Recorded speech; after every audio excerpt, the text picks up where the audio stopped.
common sense recap of the day's biggest stories. It's John Catsimatidis and Rita Cosby. Katz and Cosby on 77 WABC. Lieutenant Colonel Tony Shaffer, he is president of Project Sentinel.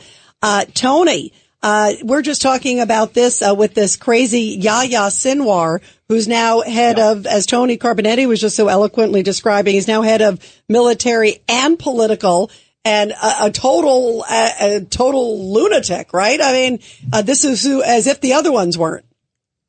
Well, as if the Israelis needed a reason to continue to go ahead and just finish off Hamas, this is a great one to do it. And at this point, I think all negotiations have ended. The only options are to end Hamas. And so I think that's the way this should proceed. And by the way, notably, regarding symbology, I agree with the assessment that, hey, the Iranians are going to retaliate based on their time schedule, not the Biden administration. And if you note, over the past 3 days, the Biden administration's been like little Chicken Little running around saying the sky is falling. This tells me two things. First, they don't have a clue. They're guessing.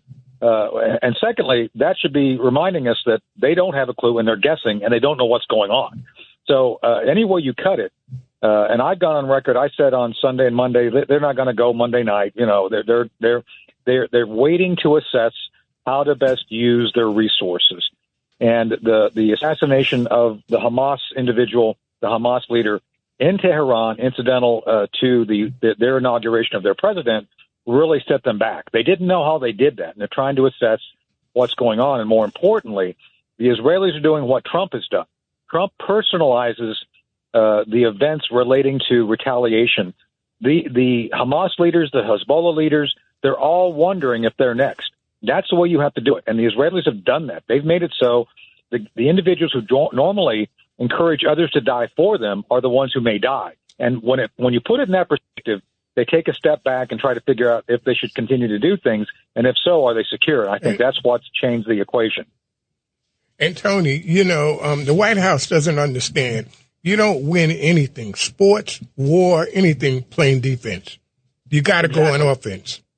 Exactly. Know? And they're tying Israel up into this whole defensive game that they want to play, which makes no sense.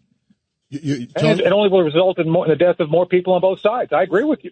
You've got to end this. The way you end it is by victory. Otherwise, you draw it out. You make it painful for everybody. And by the way, it makes us a bigger target. We've had the strike against the Al-Assad air base 2 days ago.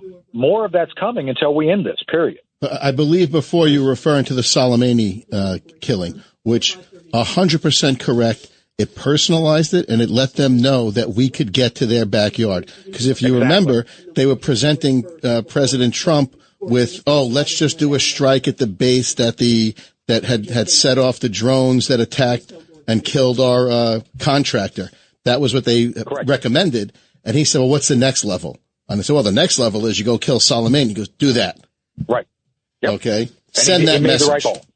Yes. Right. Judge Weinberg. Tony, good to talk to you. Let me tell you, in my view, the reason they took out this guy in Tehran was to send a message that we can get to him, we can get to any of you guys. You better think hard and fast. Precisely. Yes, Judge, you are completely correct. And again, it made him stop. It made him think. And while they're thinking, we now should be back on the offensive, but we're not. We're sitting back trying to limit the Israelis on doing what we all know they must do. They must pursue a strategy of victory, and that means also taking out the leaders who are responsible for the death of innocents. And this White House refuses to accept that reality. Absolutely. Tony Shaffer, thank you so much for being with us. We really appreciate it. Thank you, Tony. You are terrific. And now, everybody, let's go to the big headlines of the day.